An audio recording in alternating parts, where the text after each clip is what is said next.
महाभारत युद्ध में भीष्म पितामह के शर शया पर पड़ने के बाद गुरु द्रोण कौरवों के सेनापति बने। द्रोण और उनके पुत्र अश्वत्थामा ने पांडव पक्ष के कई दिग्गज सेनापति मार गिराए। यह देखकर श्री कृष्ण ने चाल चली। उन्होंने भीम को इशारा किया और भीम ने अवंतिराज के अश्वत्थामा नामक हाथी का वध कर दिया। वह रणभूमि में उद्घोष करने लगे कि उन्होंने अश्वत्थामा का वध कर दिया।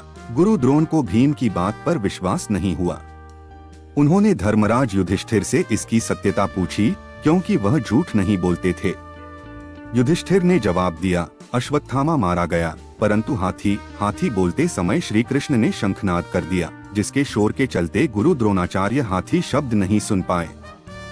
आचार्य द्रोण शोक में डूब गए और उन्होंने शस्त्र त्याग दिए।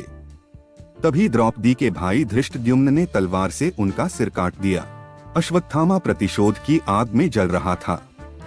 वह युद्ध समाप्त होने के बाद पांडव शिविर में पहुंचा। वहां पांडवों के 5 पुत्र सो रहे थे। अश्वत्थामा उन्हें पांडव समझकर मार आया।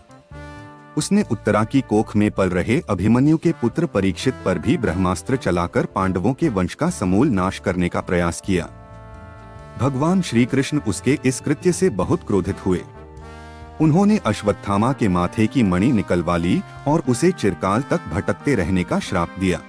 जन्म से ही अश्वत्थामा के मस्तक में एक अमूल्य मणि विद्यमान थी, जो कि उसे दैत्य, दानव, शस्त्र, व्याधि, देवता, नाद आदि से निर्भय रखती थी। वह मणि अश्वत्थामा को बुढ़ापे, भूख, प्यास और थकान से भी बचाती थी। भगवान शिव से प्राप्त उस शक्तिशाली दिव्य मणि ने अश्वत्थामा को लगभग अजेय और अमर बना दिया था। कहते हैं कि अश्वत्थामा के माथे से मणि के स्थान से मवाद बहता रहता है। उससे जुड़ी कई किंवदंतियां भी हैं, जिनमें दावा किया जाता है कि वह कई मंदिरों में आकर पूजा करता है, मवाद को रोकने के लिए घी जैसी चीजें मांगता है। ऐसे ही रोचक और रहस्यात्मक तथ्यों के लिए आप हमारे चैनल को सब्सक्राइब करें और बेल आइकन को प्रेस करें ताकि हमारी सभी वीडियो का नोटिफिकेशन आप तक पहुंच जाए।